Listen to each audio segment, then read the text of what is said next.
My phone buzzed, a sharp sound slicing through the chatter of kids in the daycare playground. I was signing Liam, my 4-year-old son, out of Little Stars Daycare, when the screen lit up. A text from Kate, my wife. I glanced at it, expecting something mundane, like what she wanted for dinner. But the words hit me like a punch to the gut. I'm going to Spain with Brandon. Took all the savings. Good luck with rent. I froze, pen hovering over the sign-out sheet, ink smudging into a jagged line. $42,731. 8 years of careful saving. Gone. Our apartment at 1432 Maple Avenue, Chicago, with its $2,200 rent due in 3 days, now had just $347 left in the account. Kate hadn't just left me and Liam. She'd stolen our future, leaving me in the middle of a December snowstorm with nothing but the cold cruelty of a text message. Liam tugged at my sleeve, his voice innocent. "Daddy, is Mommy making cookies tonight?"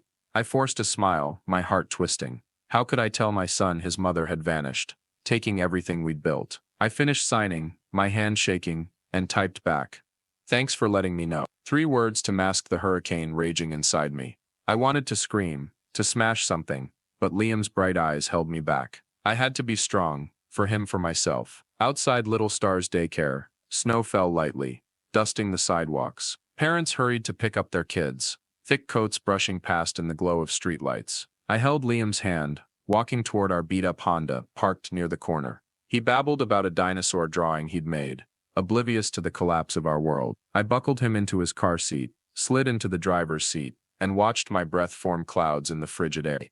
The phone sat heavy in my pocket, a reminder of Kate's betrayal. Brandon Foster, her administrative assistant at Bright Path Marketing, wasn't just a co-worker. Wanneer Berkenmentary lice, net to be said Berken, lesson to the good that.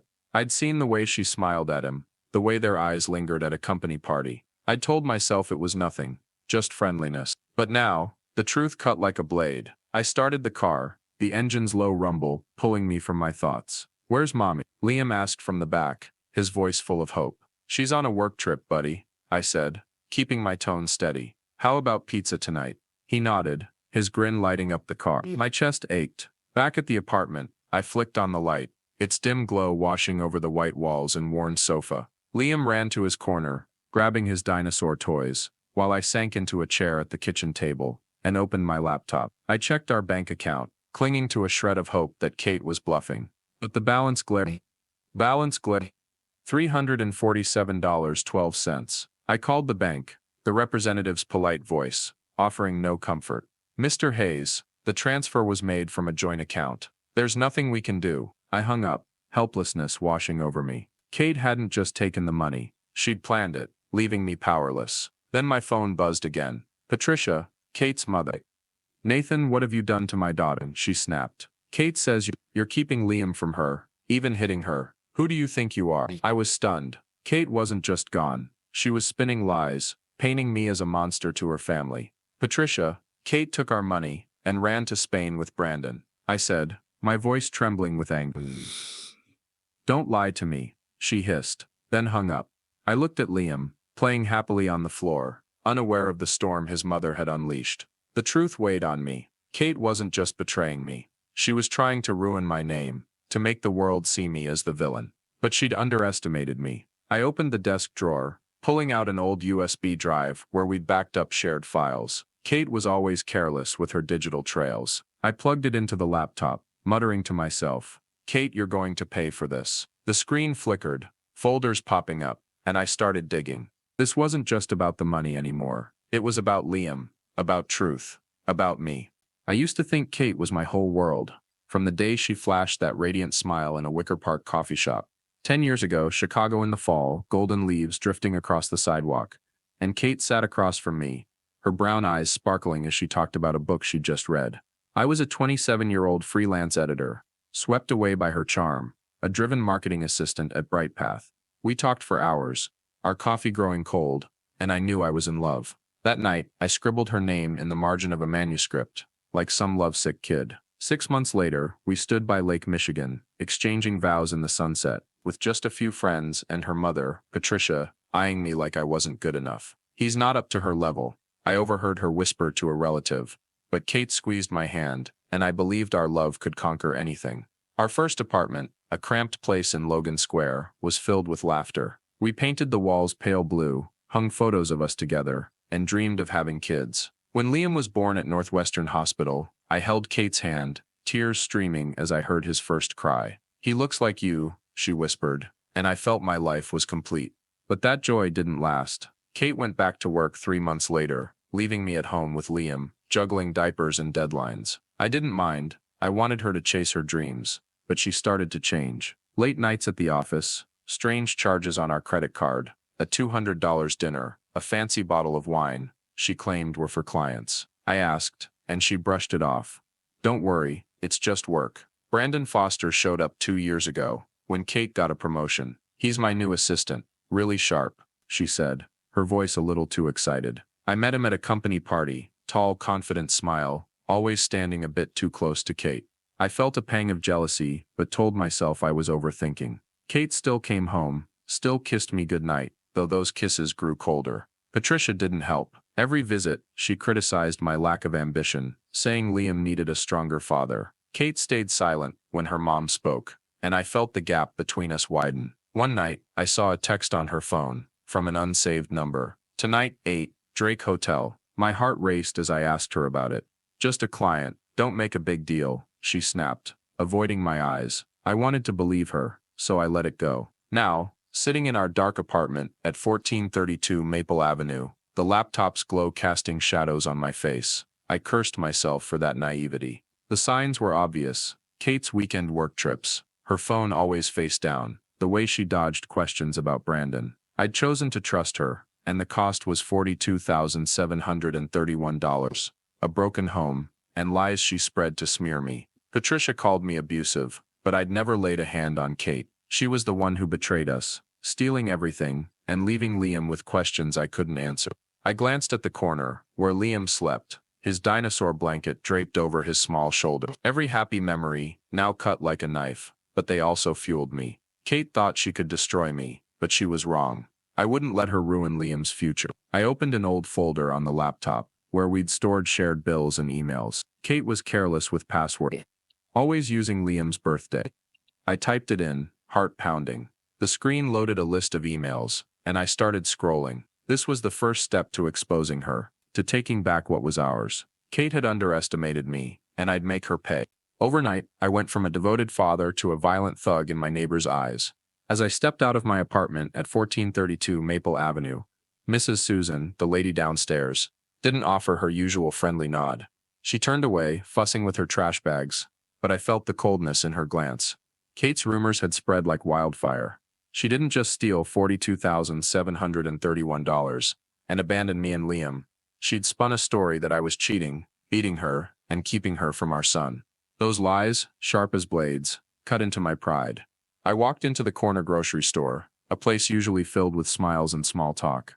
But today, the air was thick with tension. Tom, a dad from the daycare parents group who'd once invited me for a beer, avoided my gaze, hurrying his cart down another aisle. I clenched my fists, swallowing the anger. How could Kate turn me into a villain, with just a few words? I grabbed a carton of milk for Liam, trying to focus, but whispers from the checkout line stopped me cold. "Heard he hit his wife, even kicked her out," a woman's voice murmured. I turned, recognizing Jane, a mom from Liam's class.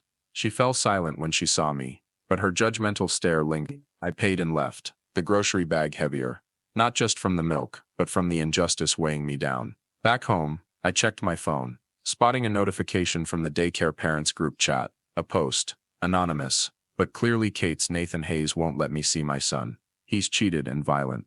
Watch out for him."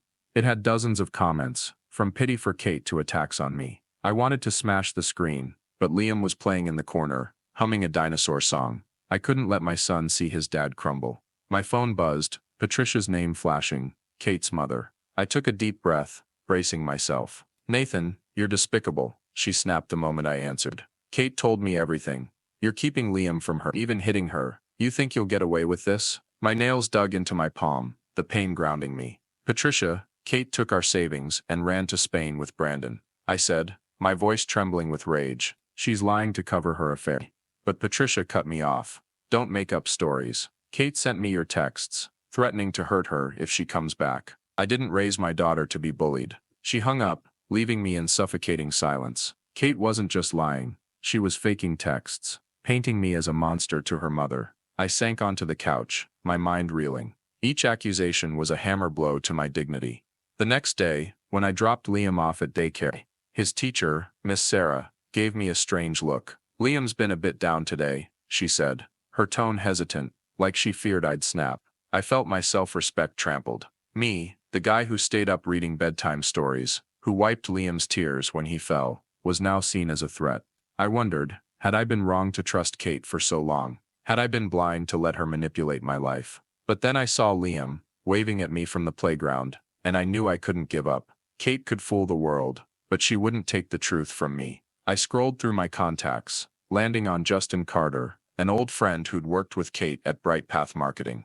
If anyone knew the truth about Kate and Brandon, it was him. I texted, "Justin, we need to talk about Kate." My phone buzzed almost instantly, and Justin's voice came through, cautious but sympathetic. "Nathan, I heard what's going on. Meet me at the coffee shop this afternoon." I hung up, a flicker of hope igniting. Kate thought she had everything under control, but I was about to turn the tables.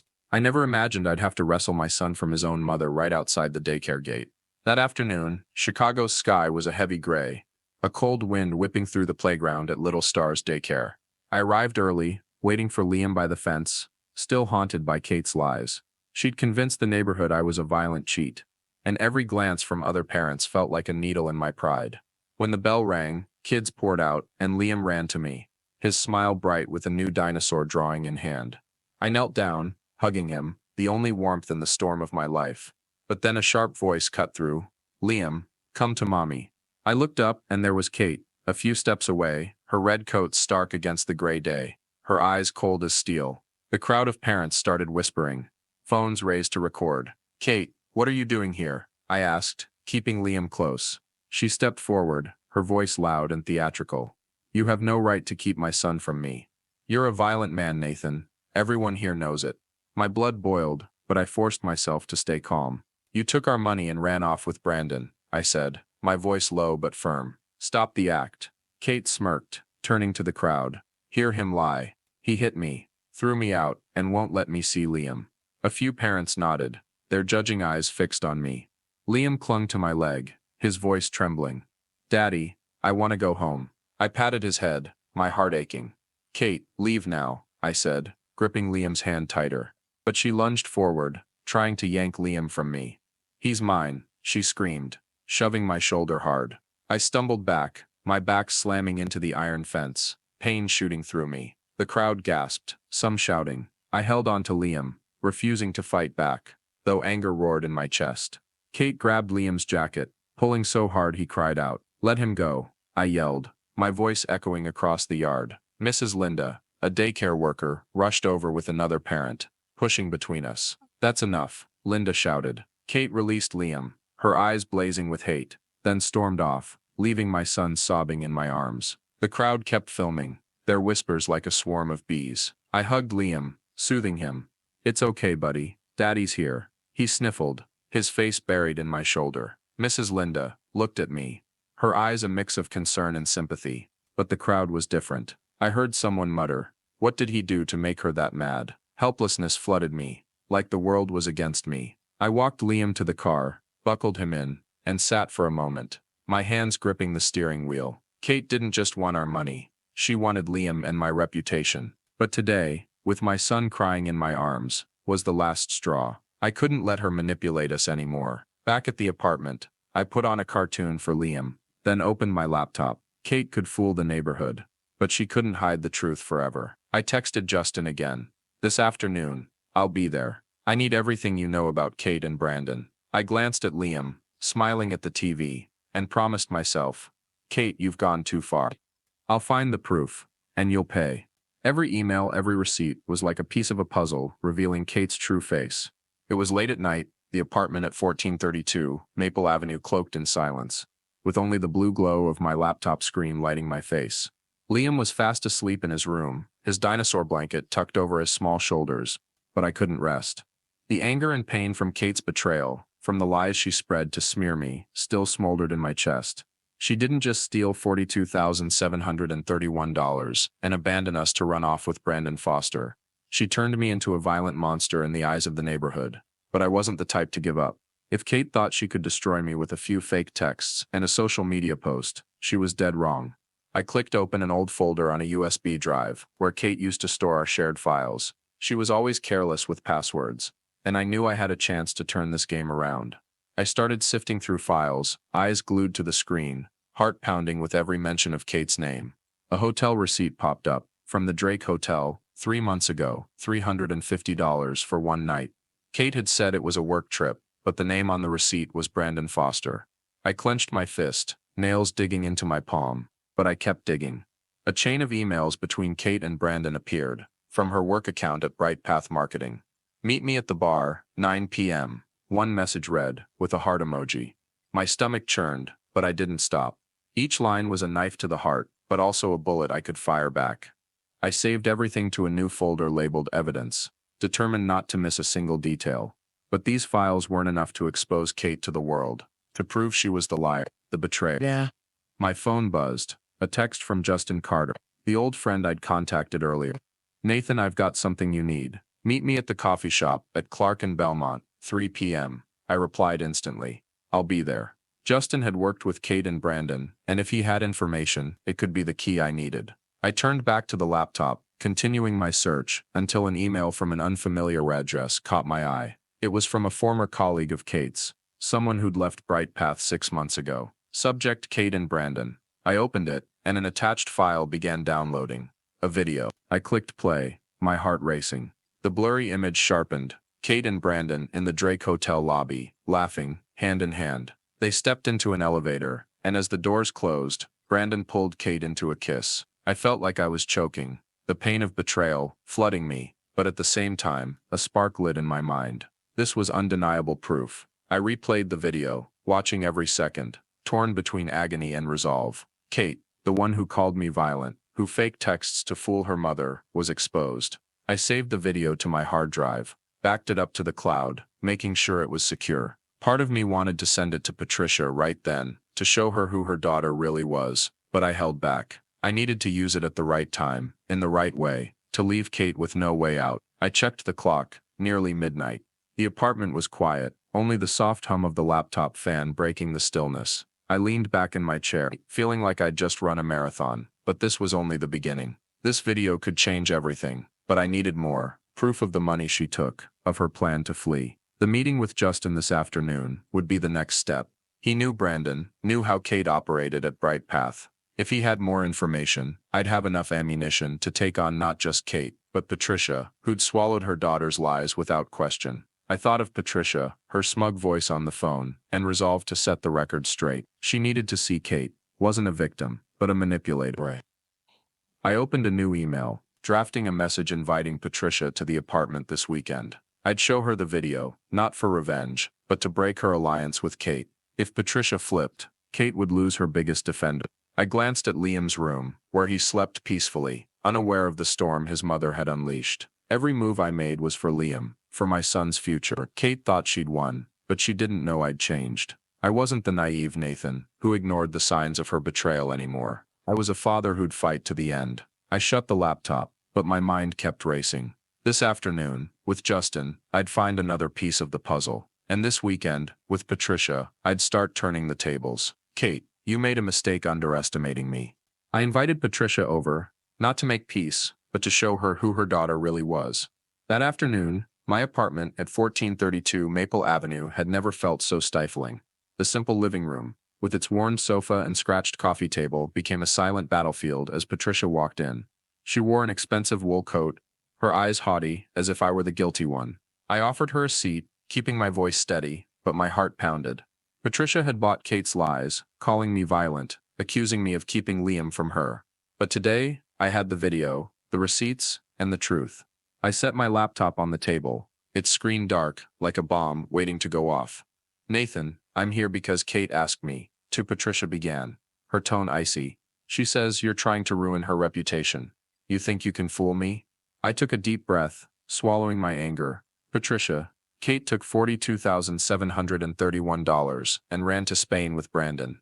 She's lying to cover up her affair. She scoffed, shaking her head. You're pathetic, making up stories to justify yourself. I have your texts, threatening to hurt Kate. I opened the laptop, pulling up a folder full of receipts. This is a Drake Hotel bill, under Brandon Foster's name, not Kate's. These are their emails, planning to meet behind my back. I slid the laptop toward her, but Patricia waved it off. That's work. Kate's the victim here. My blood surged, but I didn't stop.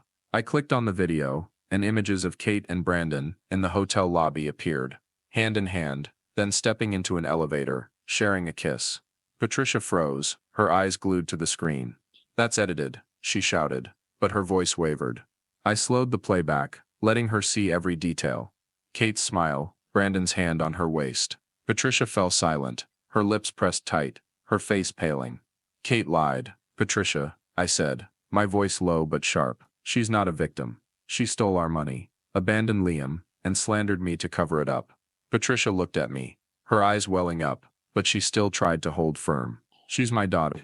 She had her reasons. I cut her off. What reason justifies leaving Liam crying for his mom? What reason justifies faking texts to fool you? She bowed her head, her hands clutching her purse. I was wrong to believe Kate so quickly, she whispered, her voice breaking. But she's my daughter, Nathan. I nodded, not wanting to push her further. I'm not asking you to choose sides, Patricia, but I need you to tell the truth, in court, to protect Liam. She hesitated, her eyes flicking to the video, still playing, then gave a slight nod. I'll think about it. Patricia left, her figure disappearing behind the door, leaving me in the quiet room. I sat down, feeling like I'd just climbed a mountain. Patricia wasn't fully on my side, but she was shaken. That video, undeniable proof, had cracked the wall Kate had built. I opened my phone and texted Allison Brooks, the lawyer I'd met last week. Patricia might testify. I have the affair video. When do we prep? Allison replied instantly. Meet me Monday. My office. We'll make Kate pay. I leaned back on the sofa, a spark of hope flickering.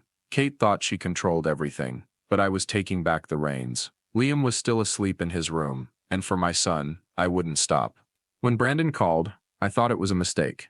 Turns out, Kate had betrayed him too. I was sitting in my apartment, the laptop's light flickering, when an unexpected Zoom call popped up.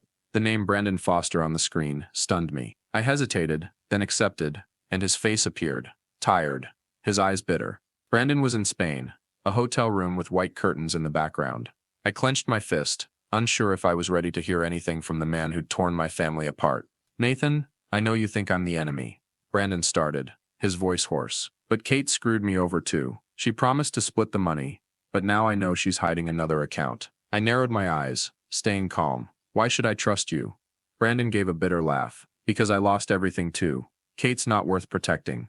He spoke, his voice thick with resentment. Kate had convinced Brandon to quit his job at Bright Path Marketing, promising a lavish life in Spain. But in Barcelona, she controlled everything, from the apartment her mother, Patricia, funded, to their joint bank account. Brandon discovered Kate had funneled money into a secret account at Prime Wealth Bank in Liechtenstein, cutting him out. She used me, just like she used you, he said, sending an email with the account details. I opened it, my heart racing. The account, in Kate's name, held $200,000, money she'd hidden after draining our savings. I double-checked, ensuring the email wasn't fake. Why are you doing this? I asked. Brandon shrugged. Because Kate thinks she's won. I want her to lose everything, like we did. I saved the email, feeling like I'd found a golden ticket.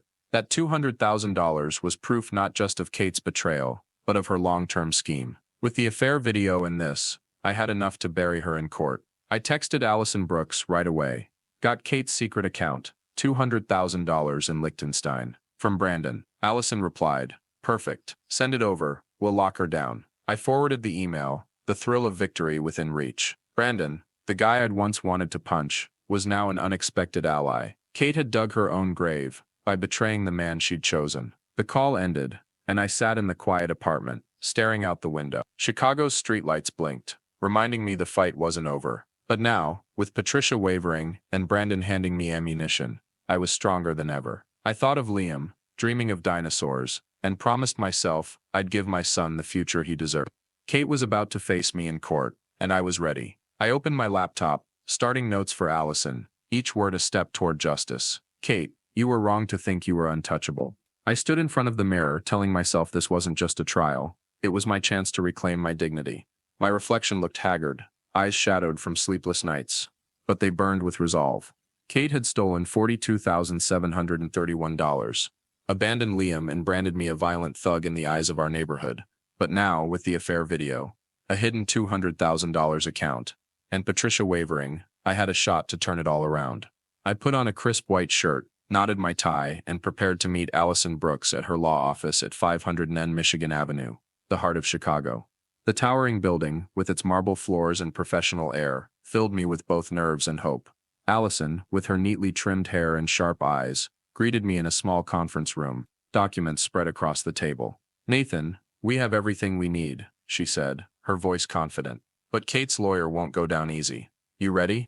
I nodded, though my stomach twisted. Allison opened her laptop, organizing evidence like a general preparing for war. The video of Kate and Brandon's affair at the Drake Hotel, bank records from the Liechtenstein account, emails from Brandon, and Patricia's testimony sent via email last night, all laid out before us. "Patricia agreed to testify," I said, my voice slightly shaky. "But she's still protective of Kate."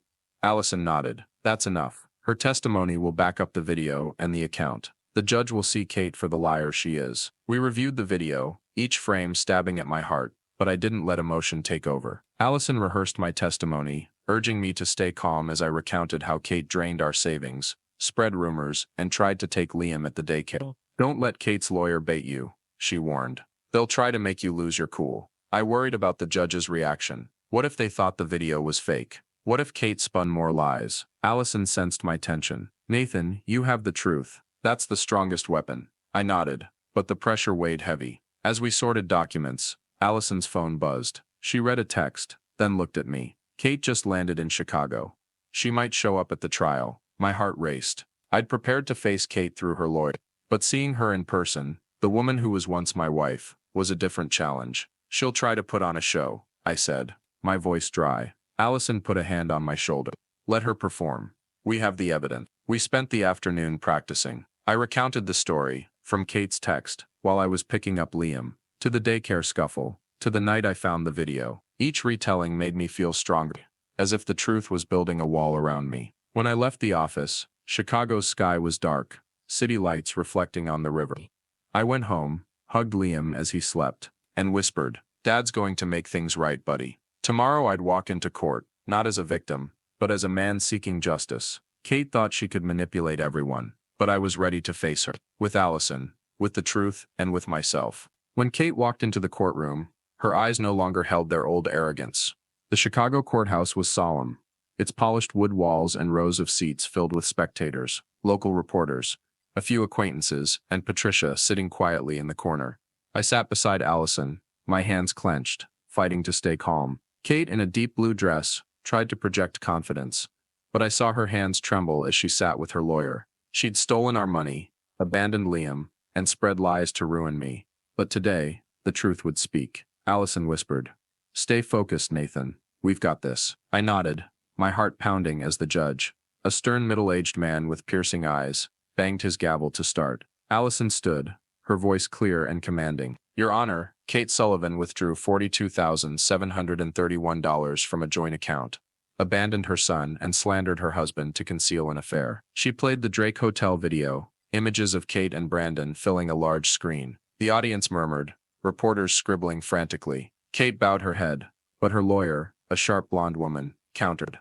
"This video lacks a clear timestamp and could be fabricated. Mr. Hayes is manipulating to defame my client." Allison remained unfazed, presenting Brandon's emails and bank records, proving Kate hid $200,000 in Liechtenstein. "This was a calculated scheme," Allison said. "Mrs. Sullivan didn't just betray, she committed financial fraud." Kate took the stand. She looked at me, eyes brimming with tears, her voice quivering.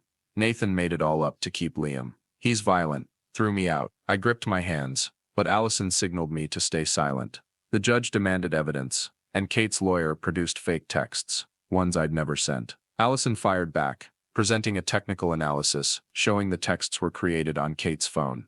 Patricia was called to testify. She walked up, avoiding my gaze, her voice soft.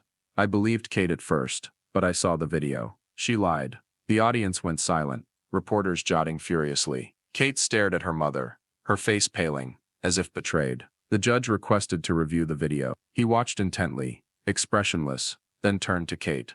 "Mrs. Sullivan, this evidence shows serious violations, from financial fraud to defamation." He banged his gavel, ordering Kate to return all assets, denying her custody of Liam, and issuing an arrest warrant if she tried to leave Chicago before the investigation concluded. Police stepped in, handcuffing Kate right in the courtroom. She screamed, "Nathan, you'll regret this." But her voice was weak, powerless. I watched her being led away, a mix of relief and bitterness washing over me. Patricia left the courtroom, not meeting my eyes, her shoulders slumped. Allison patted my shoulder, whispering, "You did it." I nodded, but didn't smile. This victory gave me back the money, and Liam, but it didn't erase the scars. Reporters swarmed, asking about the wronged father, but I declined to comment. I left the courthouse, Chicago's sunlight hitting my face, like a reminder of a new beginning. But I knew the healing journey was still ahead. Liam was waiting for me, and I had to be strong, not just for justice, but for my son.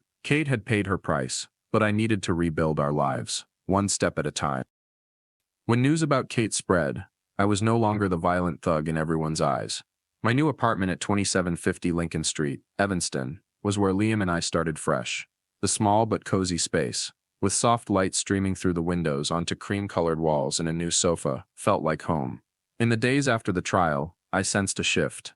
Mrs. Susan, the neighbor who once avoided me, now smiled when we passed in the stairwell, even inviting me for coffee. Tom, the dad from the daycare parents group, texted an apology for believing the rumors. Local papers ran stories about the wrongly accused father, but I didn't read them. I just wanted to leave the past behind, focusing on Liam and our future. Kate had paid her price, her reputation ruined, shunned by friends, and facing jail time for financial fraud. But this victory, though sweet, left a bitter aftertaste. One afternoon, the doorbell rang. I opened it to find Patricia standing there, her eyes lowered, her usual haughtiness gone. "Nathan, I'm sorry," she said, her voice trembling. "I was wrong to believe Kate, to think you were the bad guy. I just wanted to protect my daughter." I nodded, not wanting to add to her pain. "I understand, Patricia, but Liam needed the truth." She gave a small nod, her eyes welling up. She was wrong, and so was I. "Thank you for not giving up on Liam." She left, and I closed the door, feeling a weight lift. Patricia wasn't an ally, but her apology put an end to Kate's lies. The rumors faded, the judging stares at the grocery store or daycare vanished. One day, Liam's teacher, Miss Sarah, smiled as I picked him up. "Liam's been so happy today," she said, her voice warm, no longer hesitant. I felt like myself again, the devoted dad, not the suspected villain. The court restored all our assets, including the $42,731. Kate stole and a portion of her secret Liechtenstein account. With that money, I paid off debts, moved to the new apartment, and landed a full-time job at Apex Publishing, a Chicago publisher. The job didn't just bring income, it rekindled my passion for books. I sat on the sofa, watching Liam play with his dinosaur toys, and reflected on what I'd been through. Kate betrayed me, but I'd learned that truth is stronger than any lie. I didn't just reclaim money and honor. I found strength within myself, the strength of a father who'd do anything for his son. But I knew Liam needed more. He still thought of his mom, even if he didn't say it. I opened my laptop, booking plane tickets, and a hotel for a trip. Disney World, Liam's dream destination, would be the way to heal my son's wounds. I closed the laptop, smiled at Liam, and thought, we'll get through this, together. Liam held my hand, his eyes lighting up when he saw Cinderella's castle, as if all his sadness had melted away. Disney World in Orlando, Florida was a world bursting with color and joy. The cobblestone paths sparkled, cheerful music filled the air, and the sweet scent of cotton candy hung around us, making me feel like a kid again. Liam, in a Mickey Mouse t-shirt, skipped beside me, clutching a mouse-shaped balloon. This trip was my gift to my son, to erase the days he cried for his mom, to remind him we still had each other. Since leaving Chicago, I'd seen Liam smile more, as if Florida's sunshine had warmed his little heart. Our adventure started with a flight from O'Hare Airport. Liam pressed his face to the plane window, pointing at clouds, his voice full of excitement. "Dad, look, they're like cotton candy." I laughed, ruffling his hair, relieved to see his innocence return. At Disney World, we dove into the rides. Liam squealed with delight on Space Mountain's roller coaster, gripped my hand tightly in the Haunted Mansion, and danced with characters during the parade. I bought him a pair of Mickey ears, which he wore all day, making me chuckle. These moments, with Liam's radiant smile, were medicine for both of us. One evening, as we ate ice cream by a lake shimmering with colored lights, Liam suddenly asked, "Dad, will Mom come back?" His voice was small, but the question heavy. I set my ice cream down, looking into his eyes. "Mom loves you, Liam, but she chose a different path. No matter what, I'm here, always." Liam nodded, then leaned into my shoulder. "I like being with you," he said, his voice firm. I hugged him tightly, my heart swelling. "I just need you, Dad," he whispered. And in that moment, under the fireworks bursting over Disney's sky, we forged a new bond. We weren't just father and son. We were a team, ready for any challenge. The next few days we explored Magic Kingdom, Epcot, and Animal Kingdom. Liam was thrilled at the safari, pointing at a giraffe and shouting, "Dad, it's taller than our house." I snapped photos, my face aching from smiling, feeling a pure joy I thought I'd lost. As the trip ended, Liam hugged me outside the park's gates, saying, "This was the best day, Dad." I kissed his forehead, knowing we'd overcome our pain.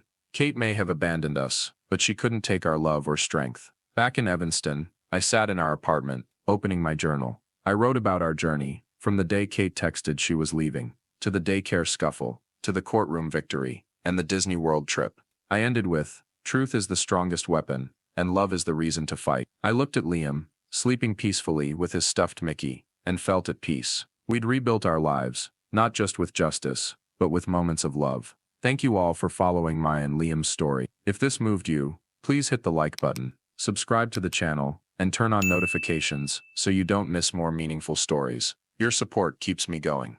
Thank you, and see you next time.